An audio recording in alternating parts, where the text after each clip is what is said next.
उसी के आधार पर फिर से रहना चाहिए, अति पिछड़े वर्ग का रिजर्वेशन रहना चाहिए। रफ्तार किसका मैं कैसे करो जा सकता?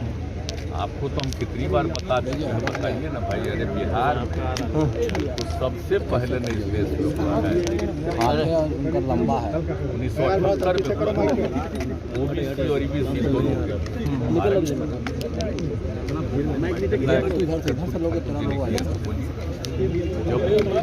अरे भाई शांत रहिए ना, क्या बोल रहे हैं?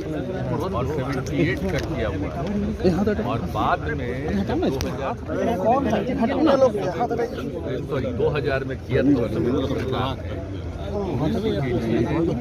आरक्षण इसमें चुनाव में तो उस समय कोर्ट से हो गया और खास करके ओबीसी के बारे में ज़्यादा चर्चा आ गई थी, उसके बारे में रुक गया था। तो फिर जब 5 में हम लोगों को मौका मिला तो हमने जो कुछ भी फैसला था हाईकोर्ट का, तो हमने कहा ठीक है भाई, ओबीसी में हम लोग ईबीसी को देंगे, सिर्फ ईबीसी को देंगे। पहले तो सबके लिए था, तो हमने उसी के लिए कहा रिजर्वेशन। और आप जान लीजिए सभी दल के लोगों से 4 विमर्श करके और उसके बाद ये निर्णय हुआ। तो अति पिछड़े के लिए तो कब से है, 2006 से ही जब पहली बार पंचायत का चुनाव हुआ और 2007 में भी नगर निकायों के चुनाव के लिए उसी तरह का कानून बना करके भी किया गया। और आप जानते ही हैं कि बहुत लोगों ने चुनौती की थी कोर्ट में, तो हाई कोर्ट ने तो बिल्कुल जो सरकार का निर्णय था उसको सही कहा और सुप्रीम कोर्ट का भी फैसला हो गया कि ठीक है। तो यहाँ तो चल रहा था ना भाई,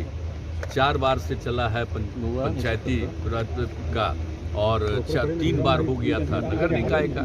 तो एक बार के बाद तो चुनाव हो रहा था, तो क्यों नहीं आखिर अति पिछड़ों को आरक्षण हो? और शहरी इलाके में तो सबको मालूम है ना कि किस तरह से अनुसूचित जाति अनुसूचित जनजाति के अलावा जो अति पिछड़े वर्ग के लोग हैं वो सबसे अधिक गरीबी की स्थिति में और सब कुछ में है, तो उनको जरूर मिलना चाहिए आरक्षण। और जब आरक्षण नहीं था तो जरा सोच लीजिए कि कितना कम लोग होते थे और अब कम से कम लोगों को अवसर मिलता है, तो इसी में लोग आगे बढ़ेंगे। तो इस शहरी इलाकों में भी तो हम लोगों ने इसलिए जब देखा कि भाई अब कुछ फैसला आ गया है तो हम लोगों ने कहा कि ठीक है फिर से इस पर देख लेगा वो पूरे तौर पर किया गया बिहार।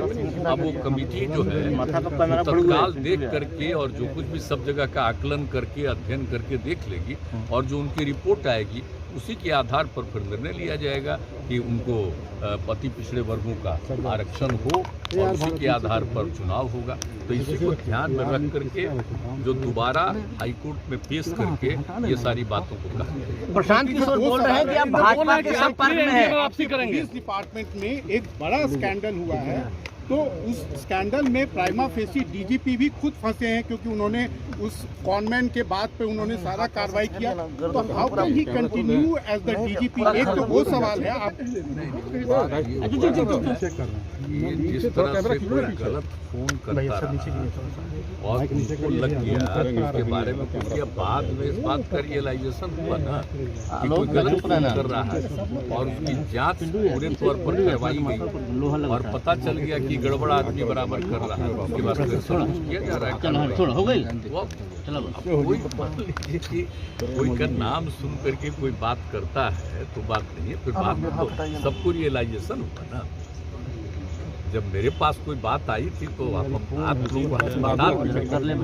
ठीक से जांच कराइए, तो ये कौन आदमी ऐसे ही बोल रहा है? लेकिन डीजीपी का तो लैप्स है। नहीं, डीजीपी का बेचारे का जो कुछ भी था उनको ये लग गया था कोई बात और बाद में जब समूचा जांच हुआ तो पता चला ये कोई बोगस आदमी फोन कर रहा है। और अगर हमारे स्टेट का डीजीपी को कोई सर हमारे स्टेट के डीजीपी को कोई बुर्बक बना ले तो उसका तो सुनिए, आज महीना कौन है?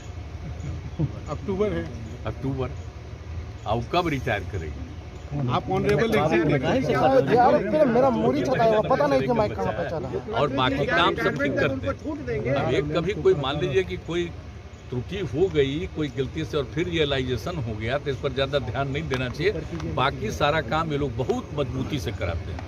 बाकी लॉ एंड ऑर्डर के लिए और सब चीज़ों के लिए, ताकि तेजी से सब जब क्राइम होता है तो उसके बारे में जांच होती है, वो सब तेजी से कराएं। इसके बारे में तो हम लोग करते ही रहते सर, ये हैं। बिल्किस बानो के प्रशांत केस किशोर में बोल रहे हैं जिस कि प्रकार से आप सारे एनडीए के convicted समय लोग में फिर हैं, वापस आ जाएंगे आप। ये उस पे कहाँ आप आप वापस इस आदमी का नाम लेते हैं? वो लगातार ये बातें बोल रहे हैं कि हरिवंश जी के माध्यम से आप भाजपा से बात कर रहे आप हैं। कृपा करके मुझसे कभी उनके बारे में मत पूछिए।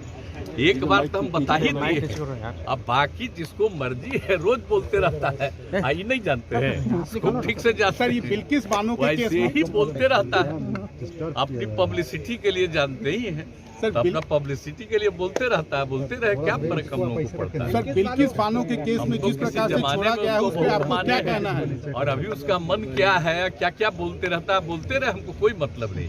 अरे यंगर है, ये माइक तो आप खोलिए। हमने जिन लोगों की इज्जत की है तो आपको मालूम है ना, ये माइक आपको तो तो पता है ना तो मुंह कि हम पर तुम्हारा कुछ माइक लोगों की है। जो इज्जत की है, अरे मेरे अब साथ गर्दन कितना चटाया दुर्व्यवहार हुआ है। किया है, ये तो क्या कीजिएगा? छोड़ दीजिए, उस पर कोई कमेंट ही मत। सर, मेरा क्वेश्चन है बिल्किस बानो से रिलेटेड, उस केस में जिस प्रकार से कन्विक्टेड लोगों को छोड़ा गया, हरियाणा में बाबा राम रहीम जो रेप के केस में, मर्डर के केस में कन्विक्टेड हैं, हर बार चुनाव आता है बीजेपी गवर्नमेंट छोड़ती है।